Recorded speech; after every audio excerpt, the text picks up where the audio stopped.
Badan Reserse Kriminal Polri akhirnya menetapkan pendeta Saifuddin Ibrahim alias Abraham Ben Moses sebagai tersangka. Saifuddin viral setelah minta 300 ayat Al-Quran dihapuskan. Menurut Kadifumas Polri, Irjen Pol Dedi Prasetyo, Saifuddin sudah ditetapkan sebagai tersangka sejak Senin lalu. Menurut Dedi, Barreskrim masih terus berkoordinasi dengan Federal Bureau of Investigation atau FBI terkait keberadaan Saifuddin Ibrahim di Amerika Serikat. Lantas, sejauh mana upaya Polri memulangkan Saifuddin Ibrahim ke Indonesia? Mengingat kasus serupa juga pernah terjadi seperti yang dilakukan Joseph Paul Zhang yang hampir setahun ini buron di luar negeri dalam kasus penistaan agama. Lalu apa tanggapan MUI atas penetapan Saifuddin Ibrahim sebagai tersangka? Tim TV One mengabarkan.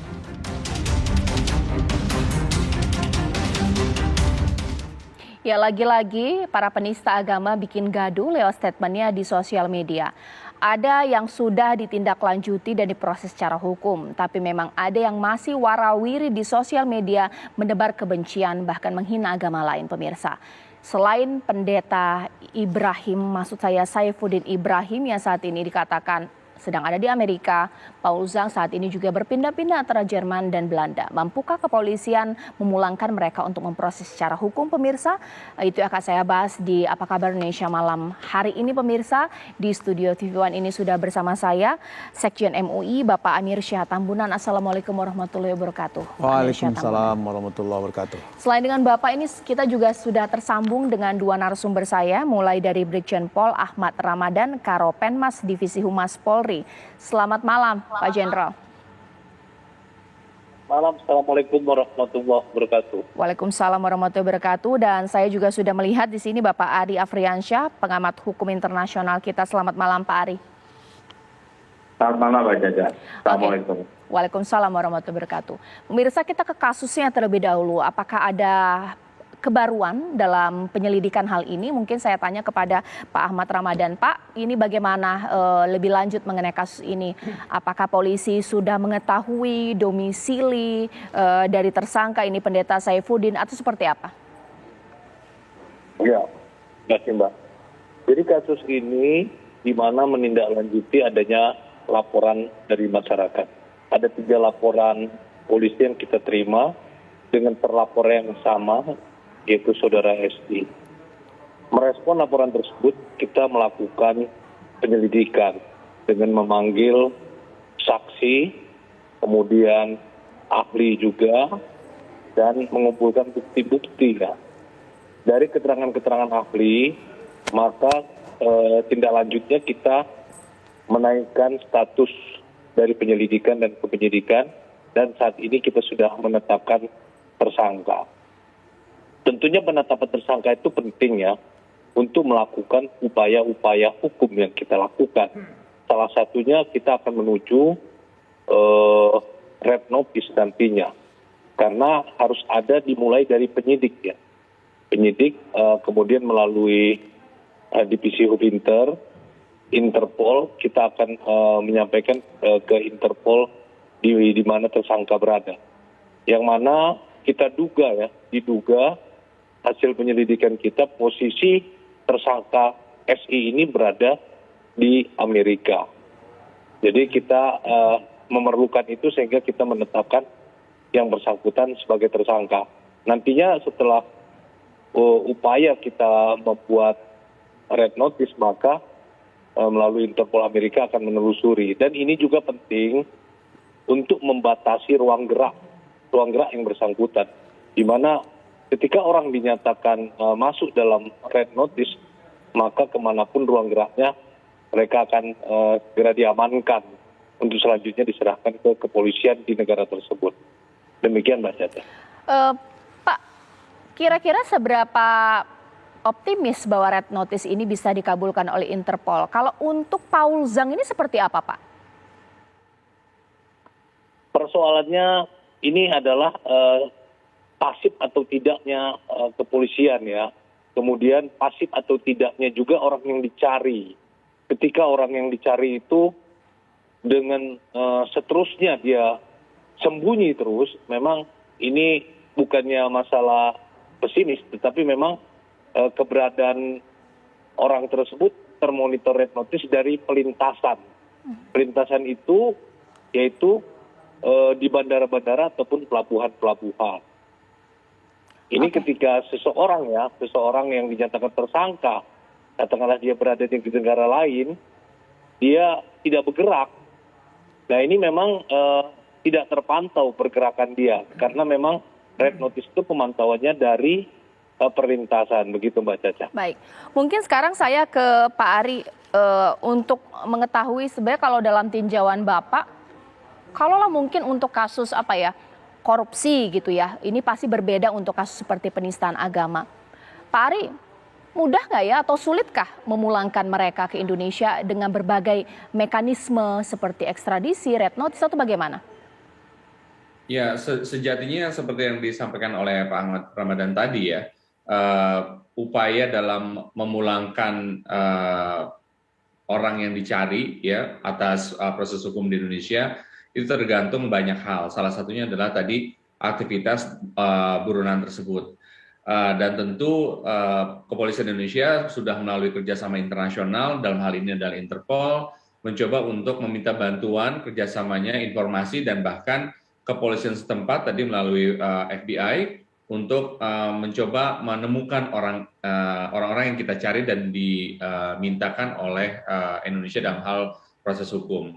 Tapi menurut saya perlu juga kita ketahui bahwa di setiap negara, apalagi negara besar seperti Amerika Serikat, kita punya perwakilan di sana. Ya, kita punya kedutaan besar, kita punya konsulat jenderal, di mana salah satu fungsi daripada perwakilan kita adalah mencari informasi. Nah, saya rasa informasi yang bisa dikumpulkan oleh perwakilan kita di sana itu juga termasuk mengenai informasi keberadaan orang-orang Indonesia yang berada di wilayah tersebut. Saya rasa kalau dilihat dari postingan video-video SI begitu ya, mungkin itu adalah spot-spot yang terkenal. Artinya dari sana kan bisa terlihat bahwa orang ini berada di daerah mana, dan saya rasa itu bisa dikerucutkan ya, dan dia masih tetap melakukan postingan, dan itu kan secara mungkin ya dari sisi IT bisa diketahui lokasi di mana dia menguploadnya. IP address-nya misalnya, koreksi kalau saya salah, saya bukan ahlinya.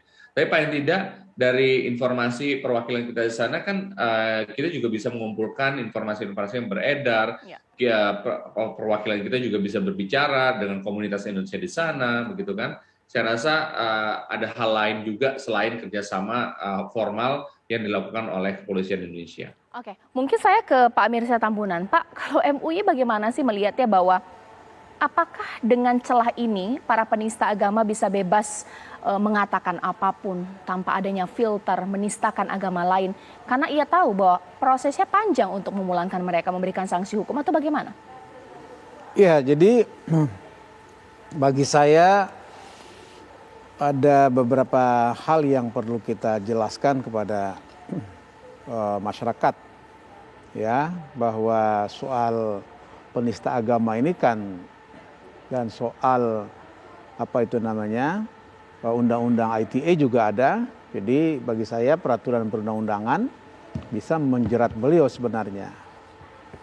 Soal bagaimana red notice dan lain-lain itu urusan kepolisian dan kaitannya dengan hukum internasional. Tapi yang saya maksud tadi, misalnya di dalam Undang-Undang Nomor 1 tentang pencegahan penyalahgunaan dan penodaan agama, di pasal 1 bisa saya bacakan, setiap orang dilarang dengan sengaja di muka umum menceritakan, menganjurkan atau mengusahakan dukungan umum untuk melakukan penafsiran tentang suatu agama yang dianut di Indonesia atau melakukan kegiatan-kegiatan keagamaan yang menyerupai kegiatan keagamaan dari agama itu, penafsiran dan kegiatan mana menyimpang dari pokok-pokok ajaran agama itu sendiri. Nah, di dalam konteks ini kalau kita lihat pasal 4 jelas mengutip pasal 156A ya, Undang-Undang KUHP itu dinyatakan bahwa yang pada pokoknya bersifat permusuhan, penyalahgunaan dan penodaan agama dengan maksud serupa orang-orang yang menganut agama dan ketuhanan yang Maha Esa itu diberikan sanksi yang tegas 5 tahun penjara. Dan itu poin pertama ya. Yang kedua, beliau ini pada tahun 2018 sebenarnya sudah pernah diberi hukuman. Ya, kebetulan saya waktu itu sebagai saksi ahli di Pengadilan Negeri Kota Tangerang. Ya, beliau ini residivis, ya, sudah pernah di penjara. Tapi saya heran ya, dan betul-betul mengecewakan sekali beliau ini karena menurut saya tidak menimbulkan efek jera. Apakah beliau ini memang betul-betul memang tidak jera atau memang sensasional? Saya kira ini dua alasan penting mengapa kita harus memberikan sanksi yang lebih jera, efek jera, termasuk undang-undang ITE saya kira.